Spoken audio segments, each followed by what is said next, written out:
Tonight, on Would I Lie to You? You'll laugh till you weep. Joe Bran. He's the Green Vic's black sheep, Larry Lamb. And their team captain, David Mitchell. And facing them tonight, good at sums, Carol Vorderman. He's a hit with mums, Russell Howard. And their team captain, Lee Mack. And your host, Rob Brydon.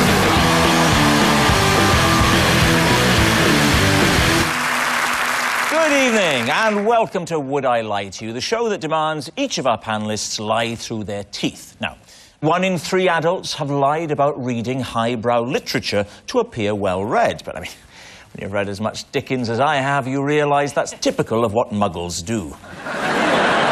And psychologists claim that laughing at a joke you don't find funny is a form of lying. So, if you're in the audience tonight, prepare for an evening of raucous dishonesty. And so to round one, Home Truths, in which our panellists turn over a card and read aloud a fact about themselves. Some are true, others are lies that they've never seen before. Can the opposing team separate the truth from the fiction? Carol Vorderman, you're first up. Please reveal all. On countdown, if I worked out the number puzzle before the time was up, I used to play a little game. That's where I've seen you before. So, David's team, what do you think? What little game? Well, on the numbers puzzle, you know, you used to do this and press the target and the number and then the target. And then there's a time up. limit. And then there'd be 30. You had 30 seconds to do something. Yeah. Well, most of the time, I'd get the answer before the clock started. So I had 30 seconds. Before the clock started? So you must have despised the contestants. Sitting there working away for the whole 30 seconds like morons. What I used to do, I used to get my pen that I would write on the board with, and I used to go round all the props boys, and I used to make them tap the end of my pen, and how many could tap the end of my pen in 30 seconds was the game. So how many props guys Yeah. were required in the production of Countdown? Well, Joe's been on Countdown a lot, so you know how we have someone like Harry or Vince or Stan who do the water pouring. Carol. And then we had. Oh, yeah, tap my pen! We're probably sat there. Wouldn't that be lovely? Did you ever vary the game at all? Was it always the same game? Sometimes. Sometimes, here we go. Sometimes I managed to get to the front row of the audience as well. Occasionally, a member of the audience. Those people can't move. Eh? Did you actually think this game out? She's gone. I'll get her next time.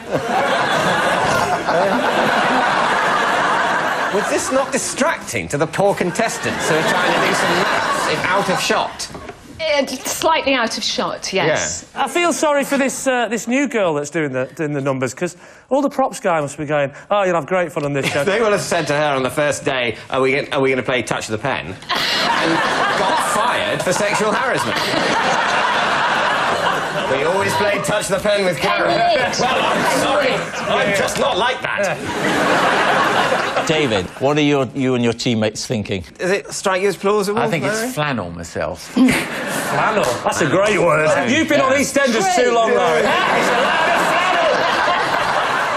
Oh, I don't know. I mean, I missed a lot of that because as soon as Carol started describing the game, I had a sort of mental absence. I've done Dictionary Corner quite a lot. And But you couldn't see me from Dictionary Corner, could you? No, I couldn't. Well, what I doubt is whether you would be allowed, when the contestants are trying to work out the maths, to run around the studio getting men to touch your marker pen. Yes, well, so we think it's a lie, I think. I think we do. Okay. Yeah. What a surprise. Yeah. OK, Carol, is it truth or is it a lie? It is true. Now then. Oh. And do you know what? It actually is lots of fun. So, You seriously did this? It was a ritual, and after about 15 years, it gets funny, really, when, you know... Wow, people- that's what we're hoping with this show. And do you know, when I was being really cheeky, I'd take the top off, and then they all got dirty fingers. I think you just like to behave outside of society's rules, don't you? I wouldn't be surprised to find out you're an enthusiastic dogger. So, Larry, your turn to confess all. I used to run a market stall Yeah. that only sold hats for dogs. Please, team, this shouldn't take long. Flannel! Flannel! What year was this? It was in There we go. 19... Larry, we're supposed to go. Here we go. Look, you don't do it about yourself. No, it was in the 1960s. The 1960s? Yeah. And this was your own business? I was a was it? lad. I was still at school. You were still at school, and you thought, I'm going to hit up the booming dog hat market. I was pretty enterprising lad, I tell you. Can you give me some... In Harlow. What was your top seller? Harlow. The top seller was a plaid one, funnily enough. Yeah. Yeah. I was going to ask about sizes, because Sizes. obviously the sizes of dogs... There were only 3 sizes. What were they? They were, well, small, medium and large. It's a complex system, Carol. My key question is, how did a dog keep the hat on?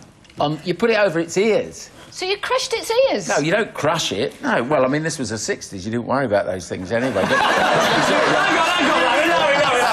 People talk about the 60s ago. In the 60s, it was wild, crazy. I've never heard anyone. It was crazy. We used to crush dogs' ears and we'd think of them monkeys. Honestly, crazy time. Did you make the hats yourself, or did you buy them from somebody else and then sell them on? No, they were being made in China. They were being made in China. So you had links with China, despite the fact you were at school. You're chasing this life. Was it just What dogs' were you doing? hats? Yeah, the main item then in the 60s, for some strange reason, in Harlow, was that all they... Only in Harlow. So, Lee, the moment has now come within the game where you guess whether it's the truth You know what, or a Rob? lie. All the evidence seems to suggest... It's a great big fat porky. Yes. That'd be a good name for one of his hats. So you're saying it's a lie? It's got to be a lie. innit? Lie. It's the lie. OK, Larry, is it the truth or is it a lie? It's a lie. It's a lie. Larry did not run a market stall that only sold hats for dogs. He was far too busy running a kiosk selling cummerbunds to kittens. Russell, your turn to convince us. Right. I used to put my underpants on my head to cure my acne. Sounds reasonable enough. David. Were they on your head like a hat, or were they just covering your face? No, I only did it at night. I didn't... Well, you slept Yeah. with like an underpants mask. Yeah, I'm ashamed to say... Were these the underpants you'd been wearing the previous no, day? I'm not a weirdo. I had a system, a tragic... I was 12, and I really, you know, I was into Nirvana and stuff like that. I didn't want to cut my hair, greasy hair, so I thought, hang on, I can't ask Mum for, like, a hairnet, so I'll just whack some pants on like that, nice and tight, and then I'll sleep, and I'll wake up and it'll be fine. If the pants were tight around your head, they must have been pretty tight when you wore them as pants. Must have been. That's just what I was thinking. I think that's a bit of a clue. My waist is wider than my cranium. David, you can't see Daddy. He's all small and withered. You're saying he tapers to a point? Yeah, exactly. And what made you stop? What happened, I went to the doctors because one of my nipples suddenly went like that and didn't make that noise. Yeah, and I went there and I was worried I was becoming a woman or something like that. And my mum chose this moment to go, yeah, and he puts pants on his head at night. And I was suddenly going, we weren't going to chat about that. And the doctor said, in no way will that get rid of your acne. So I stopped doing it. You had acne at 12? Yeah. 12? Acne, and you started to get breasts. Yeah. It was a brutal summer. Brutal. So if I'd have had breasts at 12, I'd never have left the house. Only what? So, David's team. Well, I think it's plausible, because I've worn pants on my head as well. Have you? Yeah. In what context did you wear pants on your head? Well, I think possibly when I was, like, looking for something to tie my hair back with. Actually, Joe, what's that in your hair at the moment? Is that... Obviously, if I had pants on my head at the moment, they'd be the size of a marquee list.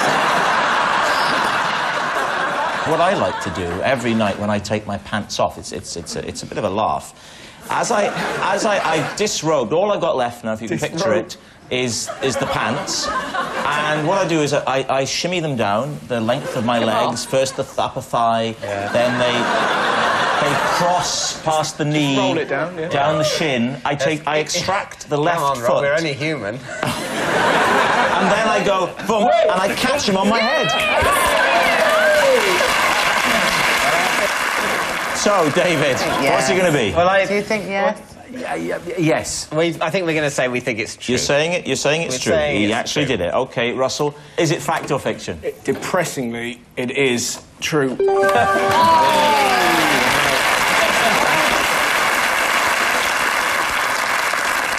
Our next round is called The Ring of Truth. I'll read out some celebrity facts, and all our team need to do is decide whether they're truth or tosh. Take a look at this fascinating clip of rock and roll star Liam Gallagher. People were scared to talk about what it actually is that makes a rock star. An example of this is Liam Gallagher, who at various points looked quite androgynous. What does that mean? That you have a feminine quality about you as well. I have a what? Feminine quality about you. What does that mean? Well, you're not just some, you know... I'm a bird. No, I'm not saying you're a bird. What does that mean? Well, it's like you're not, you know, some 15-stone Hulk figure. You have that kind of androgynous. It's a kind of you've got a bit of feminine in your masculinity. Have I? Explain. How does that mean? Your looks. I'm a pretty boy, yeah. Yeah, I'm pretty good looking. I take care of my hair. Bit obsessed with my hair. You've got to have a decent haircut if you're the front man of a band, you know what I mean?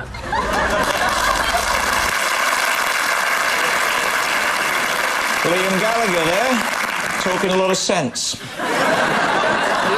is talking. I think that makes complete sense. I mean, that's the clincher. You've got to have a bit of a poncy haircut if you're going to be the front man of a pop band. Even I know that. But that's not... It wasn't Even I know if I wanted to be the front man of a pop band, this would not do.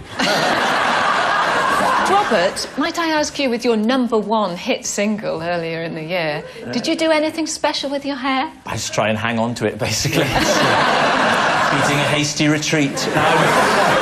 Thank you for mentioning the single, Carol. Bless you, bless you. Doesn't alter the fact that Countdown is over. Here is the related fact for Lee's team. Liam Gallagher once ordered a trampoline from hotel room service, claiming, "I like to bounce." Do you believe it, Lee's team? Trampoline? Ooh. I love the idea that it's true. Now, I think trampoline is a good thing, because bed bouncing is a good thing to do, is it not? Yes, yes. Jumping up and down. I'd say it was morally... I think it's morally neutral, I'd say, bouncing up and down. It's not like recycling is a good thing to do. You know, it's fine if you want to bounce, but don't feel guilty if you're not. Let me give you some facts here. He was staying at the Malmaison, quite a sort of posh hotel in Edinburgh. The problem with hotels like Malmaison hotels that think they're cool, because they'll try and have got him a trampoline, rather than going, "What are you talking about?" This is a hotel. Do you want to order something on room service? Do you want an ironing board? Do you want any of the normal things? Of course you may not have a trampoline.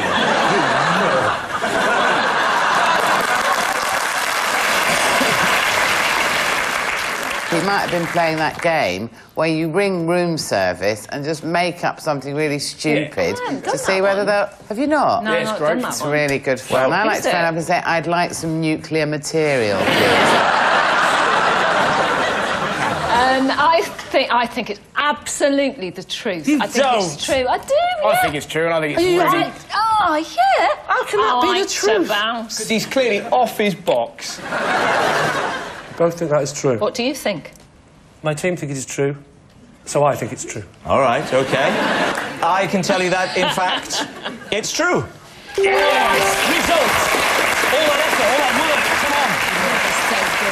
Liam Gallagher did once order a trampoline from hotel room service, claiming, "I like to bounce." Other things Liam has done in a hotel room include trashing a telly, smashing some doors, and breaking a window. He really is very poor at trampolining. Which means, at the end of that round, David has 3 points, and Lee also has 3 points. Our next round is called This Is My, where we bring on a mystery guest who has a close connection to one of our panellists. Who knows who they might be tonight? The cook from David's country house, or perhaps Lee's parole officer. Tonight, each of David's team will claim the connection, and it's up to Lee's lot to work out who's telling the truth. So please welcome this week's special guest, Liz.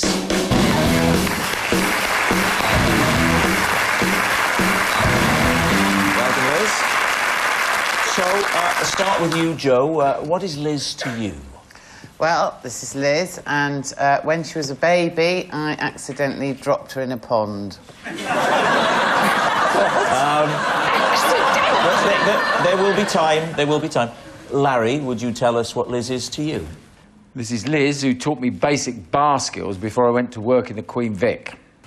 OK, and David, what is Liz's connection with you? This is Liz, and together we are writing a guide to the castles of Britain. Chillingly plausible. Lee's team, where do you want to start? I think we've got to start with Joe. What are you talking about? When I was about 7. 7? 7 or 8, yeah. Me and my 2 brothers were looking after Liz, and she was a baby. She was about, I don't know, well, how old is a baby? Well, I don't know. You decide, Joe. It's your story. Who was the oldest looking after the baby? Yeah, that's right. My brother. He was how old? He's a year and a half older than me. So he was 9 and a half, yeah. And his role was the chief leader of looking after the baby. Yeah. Yeah. And what a great job you all did, may I say. Apart from the dropping it in the pond bit. Why were you near a pond? Because I lived in the country, and, ooh, there's ponds in the country, Carol. Being rude to Carol Vorderman's not going to get you out of trouble, Joe. To be honest, How did the actual dropping happen in the pond? We were playing catch with her. Oh, come off it. You were playing catch? We're just kind of trying to make her laugh, just throwing her to... Right. I think we should move on to castles. I absolutely think we should move on to castles. Yeah. With the first question, what's your favourite and why, Dave? I have 2 favourite castles, and they're because castles I discovered as a child. Right. And they, not on my own, they've been previously discovered by, One is a castle in Wales, in the Mumbles, near Swansea, and that's called Oystermouth Castle. It's called what? Oystermouth Castle. I can vouch for that. Yeah, but hang on, what are you thinking about? What kind of castle is that? That's a sort of Norman... I think a sort of late Norman kind of castle with a keep and a... What do you like about Oyster Castle? Oystermouth. I like it because it's quite a sort of traditional, old-fashioned castle with a moat and An a wall around old-fashioned it. castle. They all tend to be traditional. It's amazing, that. As opposed to these new modern ones with stone cladding. It has always been irritating to me that very few castles completely adhere to what I imagine being the typical castle. What was yours again, Larry? Larry, yeah, what was yours again? Definitely. This is the lady who taught me my basic bar skills for when I was working in EastEnders. And what are the Working 3 at most the Vic. important bar skills that you now have? My character is supposed to have spent years working in the bar and pub business. So, you know, it's timing. It's not just a case of, you know, pull a pint. You've got to pull a pint and be talking to a customer, taking money. What sort of lines might you say, Larry? You might say, how you doing, sunshine? Or Did you go to her or did she come to you? No, you go to her. And is that near the studios? Like, this has been years of, They've been doing this for evidently 8 years. I've only been there for a year and a half, and it's just an induction thing. So automatically, what happens? Did Barbara Windsor go? Barbara Windsor had to go after, because she's been there for sort of nearly 20 years. So for 20 years... Yeah. then they said, OK, it's been OK so far, but we've decided, suddenly... The first 14 years was great, but now it's about time you had a bit of bar training, because we can't keep putting up with you missing that pint pot anymore, pouring it over your head, and then your bra falls off. We need an answer. So, Lee's team. Is Liz Joe's pond playmate, David's fellow castle expert, or Larry's bar tutor? What do you think, Russell? I think castle. Why do you think castle? Because Dave's an intelligent man and will have lots of little hobbies and stuff. This is definitely Larry. It's definitely. It's not Joe. That's completely inconceivable. You would not give a very small baby to 3 very young children, even in the 60s. Who went in the water to get the baby out? My brother Bill. No. What, because he had the right beak shape? Lee, I'm going to push you for an answer, Lee. Larry, say Larry. I'll say Larry. I'll go with it too. I'll say Larry. You're saying it's Larry. I don't think any of them are. OK. It's true. Liz, would you like to reveal your true identity? I know Jo. She dropped me in a pond when I was a baby.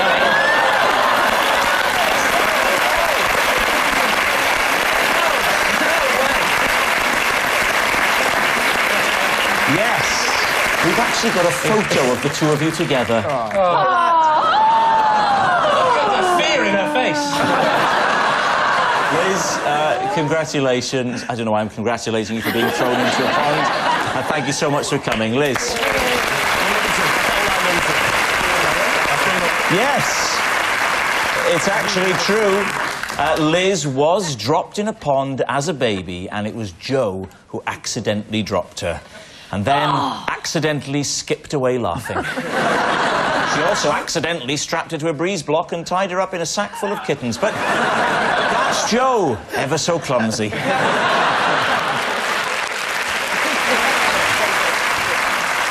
Which brings us to our final round, Quickfire Live. Lee's team are currently behind, so they need to do better here. And we start with... David. Possession. Ah, well, you have to reach under your desk and lift out your box. OK. Yeah?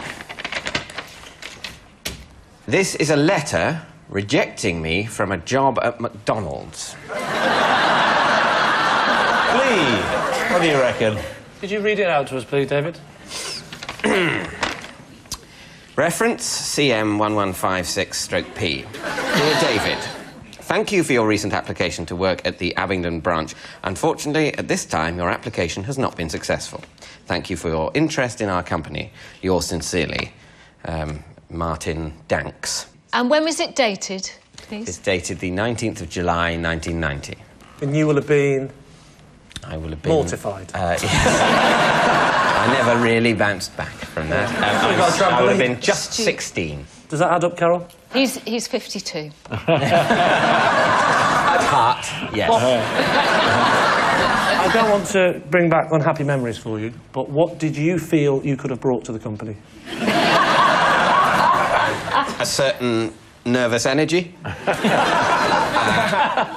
A culinary snobbishness that is lacking in that company. A fear of interacting with customers. And an equal fear of frying chips.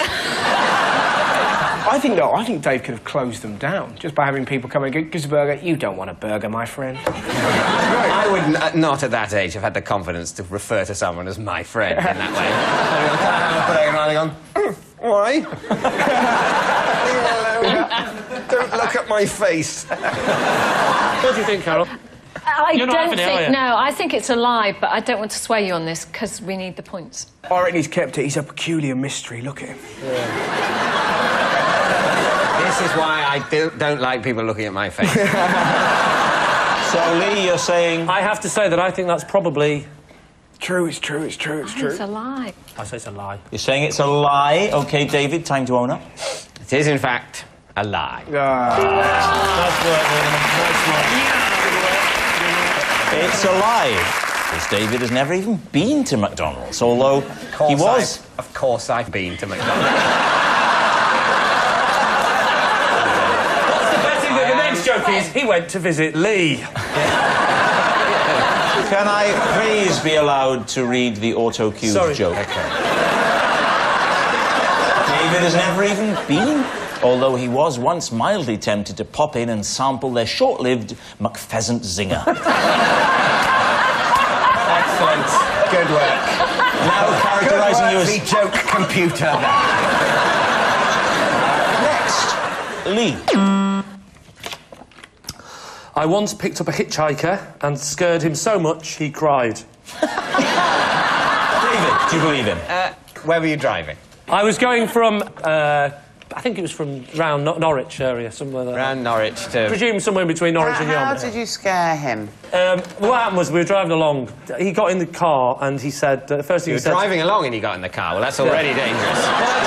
He was sort of running to keep up. Yeah. It was an ice cream van. I sort of grabbed him by the hair and pulled him in. Yeah. That's how I used to get them. And my car used to have problems because it was a problem car.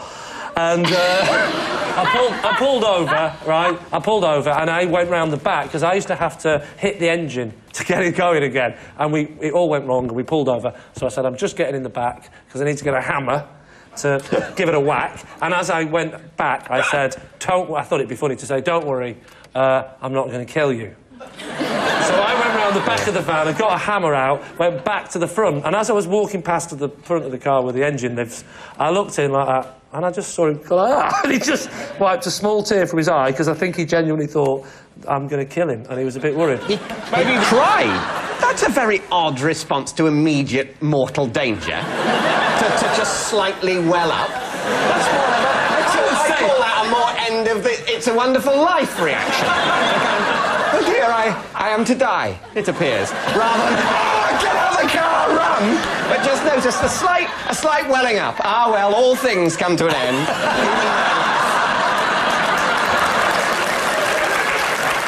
David, what do you reckon, then? I think the stuff about having a dodgy car that he has to hit in a certain way with a hammer to get it going, I think that side of it... Well, let's just leave it at that, then. That's the bit of it that doesn't ring true to me. Flannel. Larry, what do you say? I mean, you've got a good flannel detector. Would you? I think it is. I think it's flannel. I think it might be slightly true, but I'm going to go... I'm not convinced it's true, so I'm going to go with the team, and we'll say it's a lie. Not going to rock the boat. No. OK. Lee Mack. I say that it is indeed the truth. It's true. Lee did once pick up a hitchhiker and scared him so much that he cried. Even Lee now admits it probably wasn't a good idea to shut him in the boot with the other hitchhikers. And that is the noise that signals the end of the round and the end of the show. And I can reveal it's a draw with 5 points on Lee's team and 5 points for David's team. But it's not just a team game. My individual liar of the week is Joe Brand. I have to say, I had my suspicions about Jo the second I saw her park in the disabled bay and limp into the studio. Good night.